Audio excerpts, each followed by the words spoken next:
The question is, what are some of the most common mistakes new drivers make? Yeah, Monday Night Football. You got that right, man. I got to check that. Monday Night Football. So, what are some of the mistakes new drivers make? I think they stare at speedometer too much. I think they go too slow or too fast for the conditions on the road. I think they drive maybe without their seatbelt. I think they don't yield all the time. They blow stop signs. They run lights. So let's read and find out. Some of the mistakes new drivers make. They check their speed.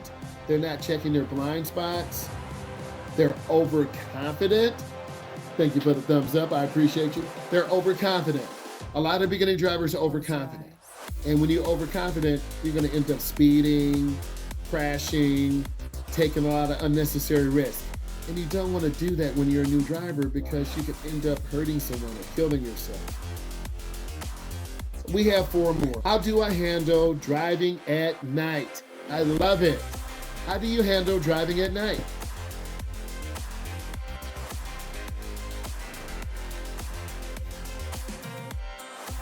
Please identify that. How do you handle driving at night? Simple answer. You shouldn't have to look it up.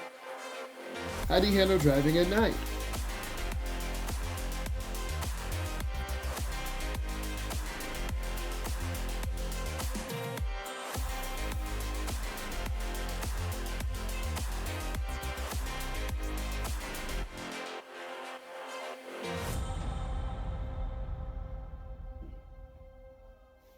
Okay, let's talk about this. How do you handle driving at night? Before I even look on here, first you want to make sure your eyes are in good shape, right? Look, every 2 or 3 years you should get an eye examination. Okay, if you wear glasses, you want to make sure your glasses are clean, there are no fingerprints, there are no smudges. You want to make sure your inside and outside windshield is clean. It does make a difference. You want to make sure your headlights are clean. Next, you really want to learn how to drive at night. Drive through your neighborhood, drive in your area, drive in the downtown area, but let's see what they say. You want to use your low beam headlights in traffic. You want to avoid looking at oncoming traffic directly, and you want to stay alert. This is another great question. How can I prepare for my first long solo drive? Love this. How can I prepare for my first long solo drive? Please type in your answer again. How can I prepare for my first long solo drive?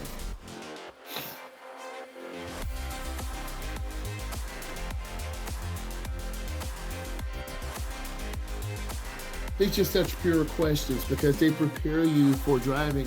And that's what I want to do. I want to prepare you for driving and really get all of you ready. And I take it personal.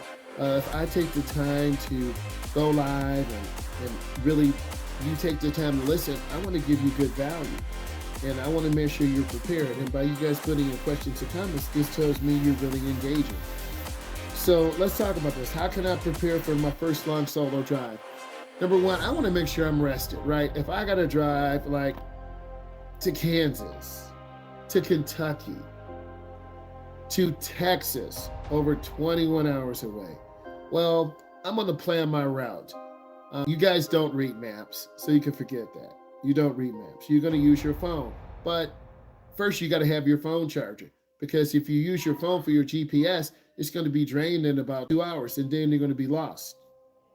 So the first thing I would do if I'm driving, plan your route. Take breaks every 2 hours. What do you mean take a break? Get a water break, get some food, stretch your leg. But my mom or dad drives straight through. That's your mom. That's your dad. They set it on 70 and they're driving for 10 hours. You can't do that. You're going to fall asleep. You're going to have to use the bathroom. You're going to get tired. You might be used to driving 2 hours, maybe 3, maybe 4. After about 4 or 5 hours, you're like, I'm getting tired. I need to rest. I got 5 more hours.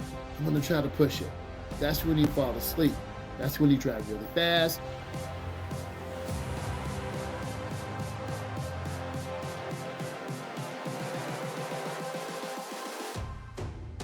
Close your eyes.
Close your eyes.